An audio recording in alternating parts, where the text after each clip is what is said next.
Hello အားလုံးပဲမင်္ဂလာပါဒီနေ့မှာတော့တင်စာကဆရာမမိုဟောစီရေးသားထားတဲ့ဟန်ချက်ညီသောဘဝစာအုပ်ထဲကမြင်ပြီးတော့တင်စာကြိုက်တဲ့အတိတ်ပြန်သောအတွေ့အများခေါင်းစဉ်လေးအကြောင်းကိုဖတ်ပြချင်ပါတယ်အားလုံးပဲအဆုံးထိနားထောင်ပေးဖို့ဖိတ်ခေါ်ချင်ပါတယ်အတိတ်ပြန်သောအတွေ့အများတငယ်ချင်းတယောက်မှကသူအရင်မုန်းတဲ့လူတယောက်ရှိတယ်အတူထိုင်စားကြတောက်ကြရင်အဲ့ဒီနာမည်စကားဝိုင်းထဲမတော်တဆပါလာပြီဆိုသူဒေါသတွေထွက်လာပြီဒီတောင်စားအိမ်ရှိတဲ့လမ်းတော့ဘယ်တော့မှမသွားဘူးဘာညာနဲ့သူပောက်ကွဲပြီနောက်ဆုံးကြတော်ပြီဒင်းကိုတော့လုံးဝပဲမေးလိုက်ပြီလို့ပြောပြီးသွားပေမဲ့တကယ်တော့သူမပြီးသေးပါဘူးနောက်တစ်ခေါက်အဲ့ဒီလူနဲ့ပတ်သက်ပြီးခလုတ်တိုင်းမိလိုက်တာနဲ့အစတစဆွဲထုတ်လိုက်မိတာနဲ့သူအစကနေပြန်စားပြီးမဆုံးတော့ပြီကိုတွေလည်းဒါမျိုးတွေရှိတတ်ကြပါတယ်ကျမတို့ဘဝမှာဘယ်တော့မှမျက်နှာပြန်မရှိရှင်လောက်အောင်မုန်းတီးခဲ့ရတဲ့လူတွေသူတို့ကြောင့်ထိခိုက်နာကျင်ခဲ့ရတဲ့အဖြစ်အပျက်တွေစိတ်ဆိုးခဲ့ရတာတွေငိုကြွေးခဲ့ရတာတွေအများကြီးရှိခဲ့ကြပါတယ်စိတ်ဆိုတာဟာကောင်းတာထက်မကောင်းတာကိုပိုမှတ်မိနေတတ်တဲ့သဘောရှိတယ်မကောင်းတဲ့အတွေးသည်အမြဲအားသားနေလေရှိတယ်အင်္ဂလိပ်လိုတော့ negativity bias လို့ခေါ်ပါတယ်အဲ့ဒီစိတ်ဟာသူ့ကိုလှမရှာနိုင်တဲ့၍ကြောပေါ်မှာတွဲလန်းခိုးပြီးလိုက်နေလေးရှိတယ်ဆရာတော်တရားနာမှမုန်းတဲ့စိတ်ဆိုတာကလည်းဆွဲလန်းမှုကြောင့်ဖြစ်တာပါလားသိလိုက်ရတယ်ကျမတို့ကရှစ်တာကြိုက်တာကိုပဲဆွဲလန်းတယ်လို့ထင်ကြတယ်တကယ်တော့မုန်းတာတွေမကြိုက်တာတွေကိုလည်းဆွဲလန်းနေတတ်ကြတာအမှန်ပါပဲကျမကိုယ်တိုင်စိတ်မှန်အင်မတန်ကြီးခဲ့တာတခုခုဆိုမေးလို့မရတော့ဘူးအဲ့ဒီတော့ကိုတော်ခန်းစားခဲ့ရတဲ့ကိစ္စတစ်ခုကိုအမျိုးသားကိုပြန်ပြောပြတာမျက်ရည်တွေတောင်ထွက်လာလို့ဘယ်တော့ကဖြစ်ခဲ့တာလဲဆိုတော့လွန်ခဲ့တဲ့6နှစ်ကတဲ့ကဲရီးစရာတောင်ကောင်းသေးတော့ကျမတို့ကလည်းနော်ဟိုသမီးလေးပြောသလိုကိုပြောချင်စိတ်ပေါက်လာမိတယ်အတော်ကိုဒုက္ခရှာတဲ့ကိုပါလားပေါ့သမုတ်တရားဆိုတဲ့တွေ့တာဆန်းလန်းမှုကြောင့်ဒုက္ခဖြစ်တာပဲလေဖခင်ကဒါအကြောင်းပြစ္ဆုတ်ပံမှာပဲနေကြဖို့ပြောခဲ့တယ်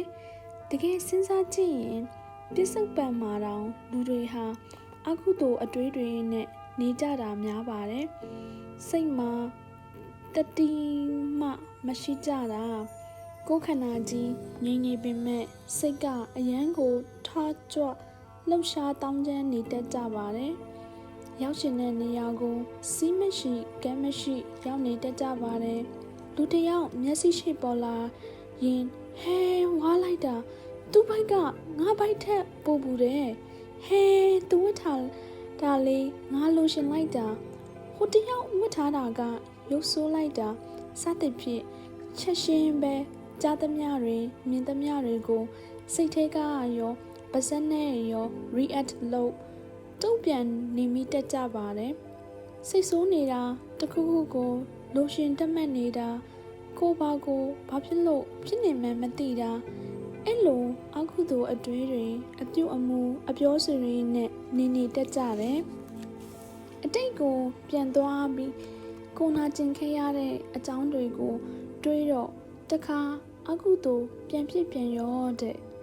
ပြစ္ဆုတ်ပံမှာစိတ်မှတ်လုံးမိနေတဲ့အကုသိုလ်ဟာတမတ်ဖို့ဆို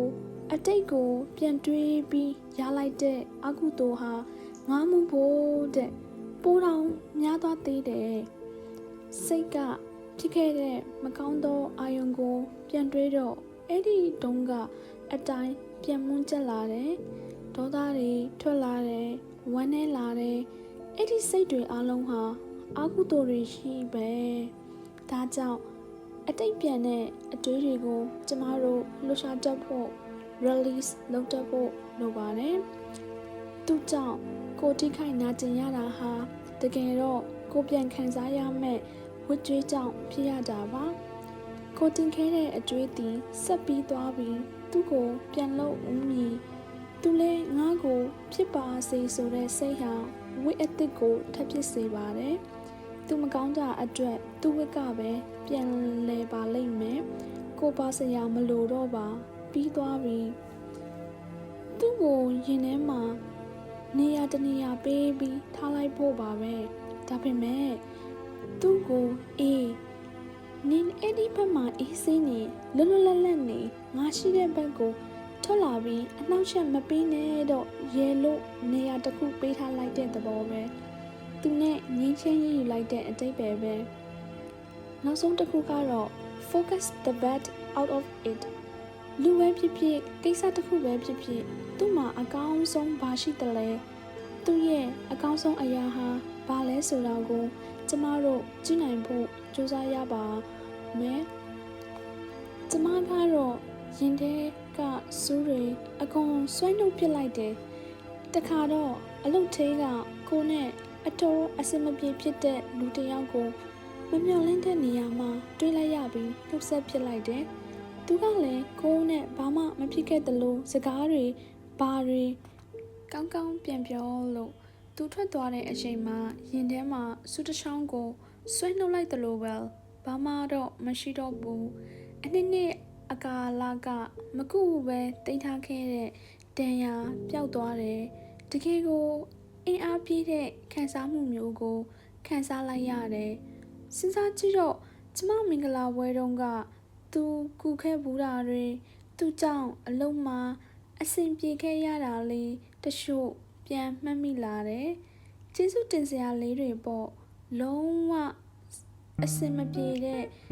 သူမာတောင်ကောင်းတာလေးတွေရှိနိုင်သေးတာပဲလို့တွေးလိုက်မိပါတယ်သူကအကောင်းဆုံးမဟုတ်ခဲ့တော့သူနဲ့ပတ်သက်ပြီးအကောင်းဆုံးသင်ခန်းစာရခဲ့တယ်ဆိုရင်ကျမတို့အတွက်ပျော်ပျော်ကြီးကျင်းနေလိုက်လို့ရပါတယ်အတိတ်ဆိုတာနောက်မှကြံရစ်ခဲ့ပြီးကျမတို့ဘယ်တော့မှအတိတ်ကိုပြန်မသွားဘူးပြစ္ဆုတ်ပံမှာအကောင်းဆုံးနေထိုင်ခြင်းဟာအနာဂတ်ကိုအလားဆုံးပုံသွင်းထုစစ်နေခြင်းလည်းဖြစ်ပါတယ်အားလုံးအဆုံးထိနားထောင်ပေးလို့ကျေးဇူးအများကြီးတင်ပါတယ်ရှင်